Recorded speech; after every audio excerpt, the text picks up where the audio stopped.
Nesse vídeo a gente vai falar sobre o motivo pelo qual o São Paulo foi amassado pelo Flamengo.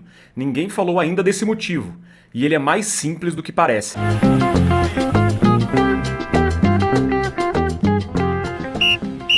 A gente não é aquele canal que gosta de fazer o vídeo que gosta da derrota. Porque tem canal que gosta da derrota, né? Que dá até mais audiência, né? Mas a gente detesta. Quando o São Paulo perde, a última coisa que a gente quer fazer é gravar vídeo.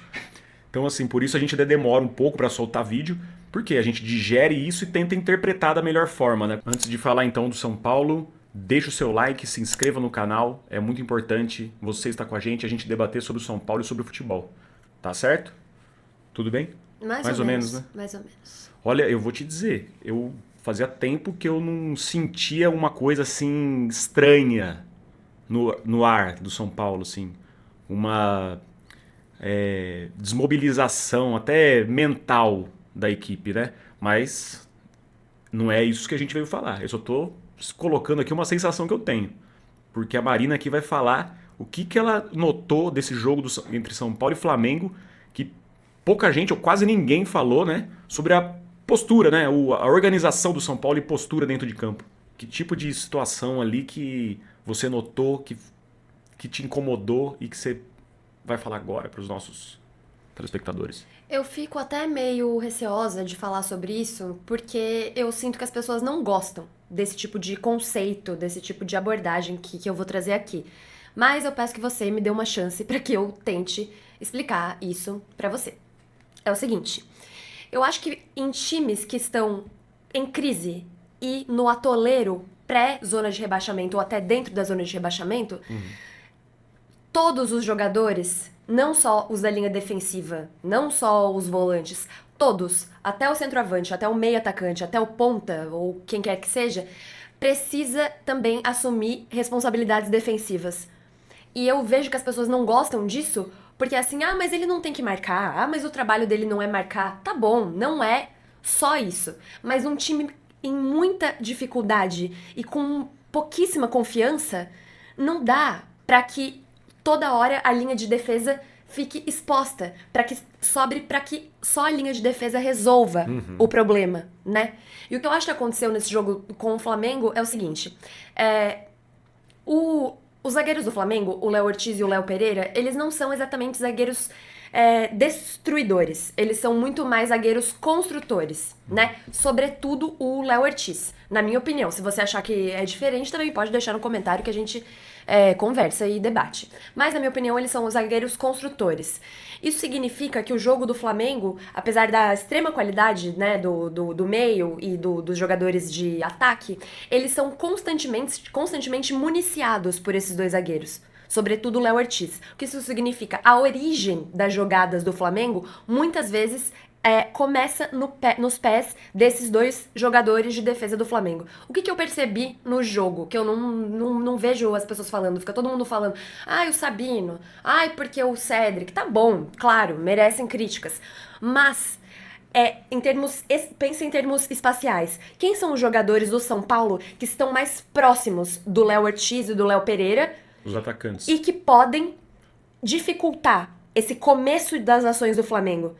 É atacante. É o atacante e o Oscar que tava ali meio que de segundo atacante. Se não fizer isso... Se não fizer isso, e aí não tem mistério. E aí o que eu vi, por isso que a gente falou que é mais simples do que parece. Porque, na minha opinião, isso não demanda necessariamente a elaboração e o desenvolvimento de uma tática muito sofisticada, de uma tática, né, muito avançada, entendeu?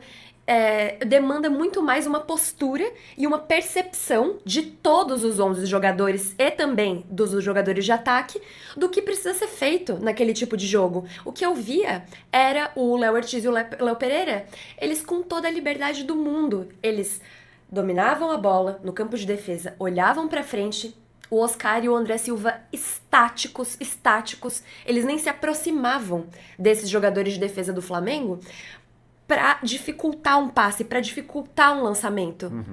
Muitas vezes o Léo Ortiz lançava pra correria do Wesley, do Luiz Araújo ali pelo mesmo lado. E isso colocava os zagueiros e os laterais o tempo todo no mano. Quando, na verdade, se os jogadores de ataque e meio ataque do São Paulo também assumem essa responsabilidade de fazer um pouco do trabalho sujo, não deixar o trabalho sujo todo para a defesa, você mata a jogada na origem. Você consegue dificultar que o Léo Ortiz tenha tanta liberdade. Às vezes ele pensava assim, juro por Deus, uns 10, 15 segundos, meio que assim, quase que esperando que alguém do São Paulo fosse vir marcar. E não vinha, porque os volantes, eles estavam também preocupados ali em marcar Plata, Bruno Henrique, Arrascaeta, Luiz Araújo, os outros jogadores mais pra frente ali do Flamengo. Então eles não poderiam sair desses lugares pra ir lá marcar o Léo Ortiz e o Léo Pereira. Entendeu? Então isso pra mim condicionou muito o jogo. E, em contrapartida, você via que os jogadores de ataque do Flamengo faziam isso com o São Paulo o tempo todo. E aí o amasso acontece porque os jogadores de ataque do São Paulo não fazem a menor questão de pressionar os jogadores de defesa do Flamengo, e os jogadores de ataque do Flamengo, em oposição a isso, pressionam o tempo todo os jogadores de defesa do São Paulo. Então você via o tempo todo o Luiz Araújo dando pressão ali no Sabino, nos zagueiros do São Paulo, Plata fazendo a mesma coisa, Bruno Henrique fazendo a mesma coisa. O único que não faz muito isso é o Arrascaeta, mas os outros de ataque do Flamengo fizeram isso 100% do tempo. E aí foi a dificuldade do São Paulo. E aí o amasso, porque a linha de defesa do Flamengo vinha muito pra frente, sem nenhuma resistência dos jogadores que poderiam fazer isso por suas posições, e os jogadores de ataque do Flamengo subiam muito as suas linhas pra sufocar a saída de bola do São Paulo. E aí, meu filho, não tem mistério. É o que você falou, pra resumir o que você falou. Num time que tá nessa situação, e o Crespo e a torcida e a diretoria tem que admitir que é um time limitado, né? Pra você sair da zona de rebaixamento, você tem que assumir que você tem um time limitado. Em 2013, o Muricy, ele diagnosticou isso e ele tirou os medalhões do time, que achavam que eram donos do time, craques, e colocou um monte de operário. O Boi Bandido virou titular, um monte de jogador lá que estavam entendendo a urgência do momento, né? Então, para você conseguir se livrar do rebaixamento, que é isso que o São Paulo está brigando, você precisa se doar. E aí o São Paulo não tem time. Vocês me desculpem, mas o Lucas, por exemplo, não joga, o Oscar, que está voltando agora. O São Paulo não tem um time. Não é o momento de ter um time técnico, é o momento de ter um time vibrante e que marque 99% do tempo. Exatamente. O que eu acho é que a gente já viu alguns times grandes conseguirem sair desse atoleiro a tempo de não serem rebaixados. O exemplo mais recente pra mim é o do Corinthians ano passado. Sei que o pessoal não gosta que fale, mas o fato é que eles conseguiram ter uma arrancada quando tudo parecia perdido, e muitas das vezes o que acontecia? Claro, os jogadores de defesa marcavam, mas o Yuri Alberto, o trabalho sujo que ele fazia de pressionar defesa também ajudava muito. O Garro fez muito isso. Então, e o São Paulo parece que não percebe isso. E eu já vinha diagnosticando isso, tu sabe disso, é prova disso, há bastante tempo, que desde o Campeonato Paulista, com o Zubeldia, o pessoal fala, o Lucas nunca fez corpo mole. Pra mim, ele fez. Nos jogos de Brasília, ele não ajudou em nada a marcação. E aí são jogos também que constroem toda a sensação e o sentimento de uma temporada. Não são só os jogos grandes. Então eu vejo que isso parece que acabou contagiando negativamente outros jogadores de ataque do São Paulo que acham que não precisam fazer esse tipo de função. E eu dou um exemplo positivo disso. Não de ontem, mas de vários momentos da temporada, que é o Ferreirinha. Ele conseguiu, além de fazer os gols, muitas vezes ele voltava tanto pra marcar que ele ficava até... se desgastava depois, fisicamente. Também, mas ele se posicionava de maneira que ele ficava até mais pra trás do lateral, de tanto que ele ajudava nessa composição. E foram jogos que o São Paulo foi bem.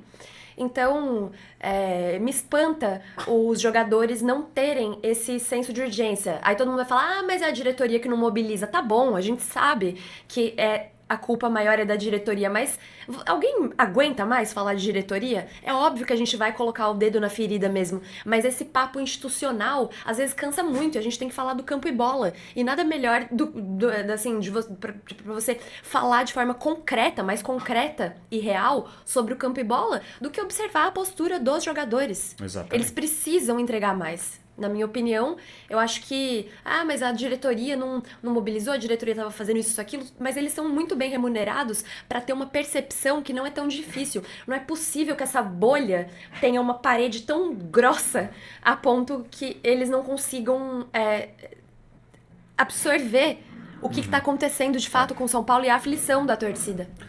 Eu acredito que é aquilo que a gente tem falado. O São Paulo parece um clube em depressão. Nada abala, nada emociona muito, nada indigna muito. Então é isso, né? Queria saber de vocês aí, qual que é a opinião de vocês? O diagnóstico aí, acho que tá dado, todo mundo tá aflito com isso, né? Com a postura do time, com a diretoria, com troca de técnico. E o que vocês acham que o São Paulo deveria fazer? Os jogadores deveriam fazer, o técnico deveria fazer nesse momento? Que é simbólico, é uma virada de chave, é uma coisa simbólica até. Vocês não são bons. Vocês não são bons jogadores.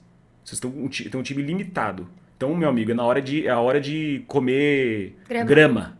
Você merece a grama. Exatamente. Eu só queria dizer, antes que alguém fale, mas não vai falar da escalação. Eu não vou falar da escalação, porque como eu falei, todo mundo falou da escalação.